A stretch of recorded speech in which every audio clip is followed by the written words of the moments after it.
Salam damai sejahtera di dalam Tuhan kita Yesus Kristus. Shalom.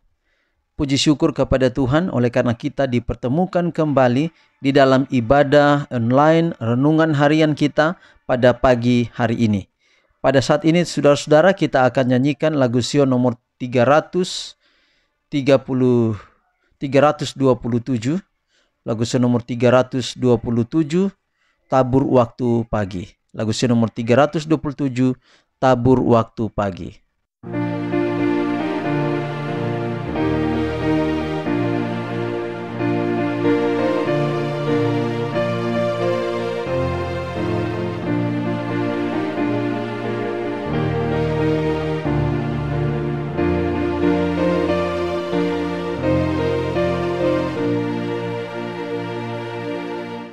Tabur waktu pagi, benih kebenaran. Tabur waktu siang dan waktu petang. Menanti datangnya waktu penuaian. Kita bawa berkas dengan hati senang. Bawa berkasnya dengan sukacita. Bawa berkasnya,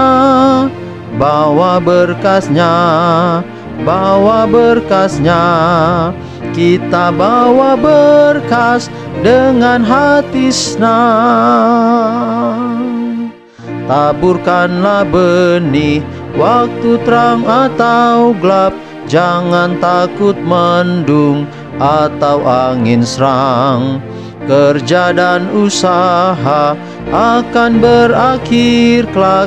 Kita bawa berkas dengan hati senang. Bawa berkasnya dengan sukacita. Bawa berkasnya,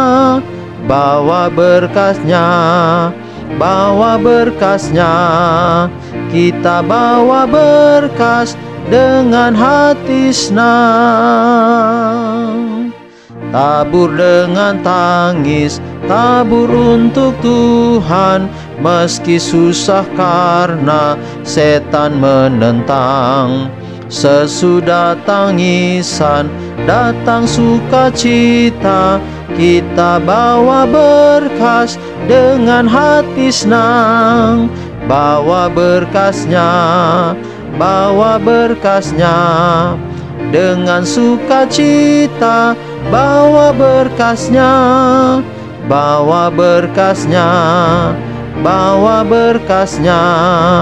kita bawa berkas dengan hati senang. Mari kita berdoa. Bapa di surga, kami sedia diri untuk dengarkan pekabaran firman-Mu di pagi hari ini. Biarlah Tuhan akan memberkati kami, agar supaya firman Tuhan boleh menjadi berkat dalam kehidupan kami. Inilah doa kami Bapa, terpujilah nama Tuhan, dalam nama Yesus kami berdoa. Amin. Renungan kita di hari ini dengan judul dikosongkan dari diri sendiri. Dikosongkan dari diri sendiri. Dan ayat inti renungan harian kita hari ini terdapat dalam Yohanes 3:30. Ia harus makin besar, tetapi aku harus makin kecil. Sekali lagi, ia harus makin besar, tetapi aku harus makin kecil. Yohanes 3 ayat 30. Karena memandang dalam iman kepada penebus, Yohanes telah naik ke puncak sifat penyangkalan diri. Ia tidak berusaha menarik orang kepada dirinya sendiri, melainkan mengangkat pikiran mereka semakin tinggi dan bertambah tinggi lagi, sampai mereka berharap pada Anak Domba Allah. Ia sendiri hanyalah suatu suara belaka, suatu suara yang berseru-seru di padang belantara. Kini dengan kesukaan ia menerima kesunyian dan kesenyapan, supaya mata semua orang kiranya dialihkan kepada terang hidup itu. Orang yang setia pada panggilannya sebagai pesuruh bagi Allah tidak akan mencari kehormatan bagi diri sendiri. Kasih bagi diri sendiri akan dilenyapkan oleh kasih bagi Kristus. Tidak ada persaingan akan menodai pekerjaan Injil yang indah itu. Mereka akan mengakui bahwa pekerjaan mereka lah untuk memasyurkan, seperti Yohanes Pembaptis dahulu kala memasyurkan. Lihatlah Anak Domba Allah yang menghapus dosa dunia. Yohanes 1 ayat 29. Mereka akan meninggikan Yesus dan dengan dia manusia akan ditinggikan. Sebab beginilah firman yang maha tinggi dan yang maha mulia, yang bersemayam untuk selamanya dan yang maha kudus namanya.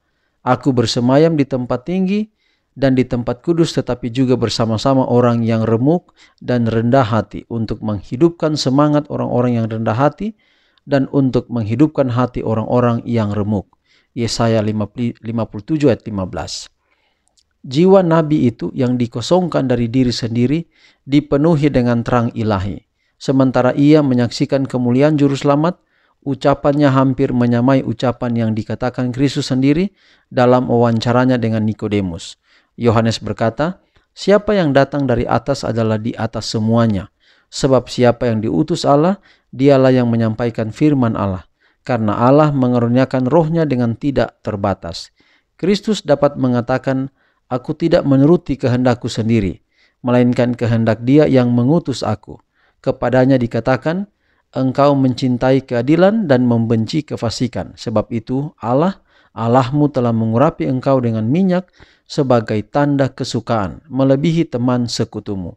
Yohanes 5:30, Ibrani 1 ayat 9. Demikian juga halnya dengan para pengikut Kristus.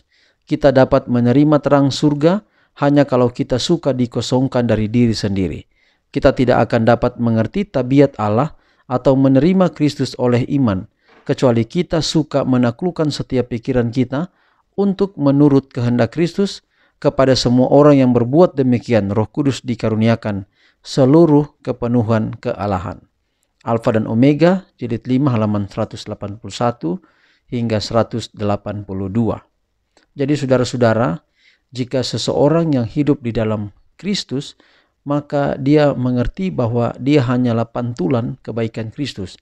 Dia akan mengosongkan dirinya sehingga kebaikan Kristus yang ditampilkan adalah Yesus Kristus di depan dia.